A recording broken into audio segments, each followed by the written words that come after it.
পায়েস রান্নায় কখনো আর ভুল করেও চিনি দিও না। চিনি না দিয়ে চিনির পরিবর্তে এটা দিয়ে পায়েস বানালে পায়েসের স্বাদ সেরা সেরা হবে। আর সেই পায়েস কাউকে খাওয়ালে স্বাদ কিন্তু সারা জীবন মুখে লেগে থাকবে। কিভাবে সেরা সেরা পায়েস বানাতে হবে সেটাই আজকের ভিডিওতে দেখাবো। চিনি ছাড়া পায়েস বানানোর জন্য প্রথমেই নিয়েছি 50 গ্রাম গোবিন্দভোগ চাল। গোবিন্দভোগ চালটাকে জল পাল্টে ধুয়ে নিচ্ছি। একবারই জল পাল্টে ধোবে, গোবিন্দভোগ চাল কিন্তু খুব বেশিবার ধুতে নেই, তাই একবার আমি ধুয়ে নিলাম। গোবিন্দভোগ চাল যদি বেশি ধোয়া হয় গন্ধটা চলে যায়।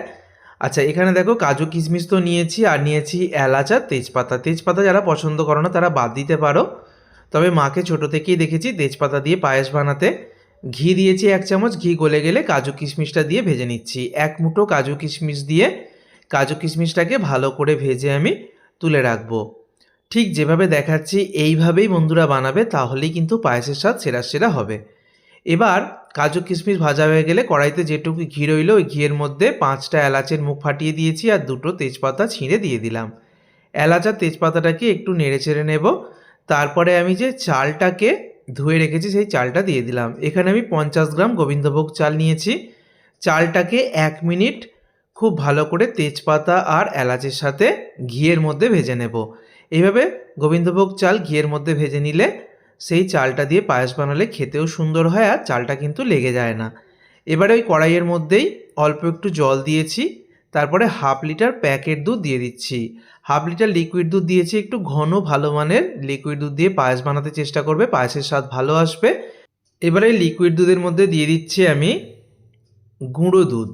গুঁড়ো দুধকে আমি 1/2 লিটার জলের মধ্যে গরম করে গুলে নিয়েছি। 50 গ্রাম গুঁড়ো দুধ 1/2 লিটার জলের মধ্যে গুলে আমি ব্যবহার করলাম। এইভাবে লিকুইড দুধ আর গুঁড়ো দুধ দুটো মিশিয়ে পায়েস বানালে সেই পায়েসের স্বাদ কিন্তু অনেক বেশি ভালো হয়।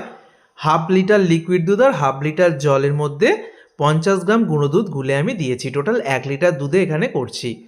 দুধটা দেওয়ার পর দুধটা খুব ভালো করে মিনিট 5 মতো জাল দিয়ে ঘন করে নিয়েছি। তারপর আমি চালটা দিয়ে দিয়েছি। চাল সহ তেজপাতা এলাচ দিয়ে এবার চালটাকে ভালো করে সিদ্ধ করতে হবে। চালটা যতক্ষণ না সিদ্ধ হচ্ছে মাঝে একবার দুবার নেড়ে চেড়ে দিয়েছি। তো চালটাকে ভালো করে সিদ্ধ করার পরে কিন্তু আমি ভেজে রাখা কাজু কিশমিশটা দিয়ে দিচ্ছি। এবার মিষ্টি অ্যাড করার পালা। তো মিষ্টি হিসাবে পায়েসে আমরা বেশিরভাগই চিনির ব্যবহার করে থাকি, তবে চিনি ভুল করেও না দিয়ে এবার থেকে পায়েসে দেবে মিছরি। চিনি দিয়ে পায়েস বানালে তার যা স্বাদ হয় তার থেকে 10 গুণ বেশি ভালো স্বাদ আসে মিছরি দিয়ে পায়েস বানালে। অনেকে মিছরি বাতাসা দুরকম দিয়েও বানায়, তবে আমি পার্সোনালি মিছরি দিয়ে পায়েস বানাতে বেশি প্রেফার করি, কারণ মিছরি দিয়ে পায়েস বানালে সেই পায়েসের স্বাদ কিন্তু অনেক বেশি ভালো আসে। মিছরিটা দেওয়ার পর একটু পায়েসের ঘনত্বটা পাতলা হয়ে যাবে, তারপর মিনিট খানেক ফুটিয়ে নিয়ে গ্যাস অফ করে দিয়েছি। আগে থেকে বাঁচিয়ে রাখা কিছুটা কাজু কিশমিশ দিয়ে দিচ্ছি। তৈরি হয়ে গেল চিনি ছাড়া মিছরি দিয়ে দুর্দান্ত স্বাদের পায়েস। চিনির ব্যবহার না করে বন্ধুরা এইভাবে মিছরি দিয়ে পায়েস বানিয়ে দেখো, পায়েসের স্বাদ কিন্তু মুখে লেগে থাকবে। আর এই পায়েসের স্বাদ সেরা সেরা হবে। পায়েসটা দেখেই বুঝতে পারছো কতটা সুন্দর হয়েছে। এই পায়েস যাকে বানিয়ে খাবে সেই কিন্তু তোমার প্রশংসায় পঞ্চমুখ হয়ে যাবে। তাহলে বন্ধুরা চিনি পায়েসে ভুল করে না দিয়ে ঠিক যেভাবে দেখালাম এইভাবে করো, অমৃতের মতো হবে। সকলকে ধন্যবাদ।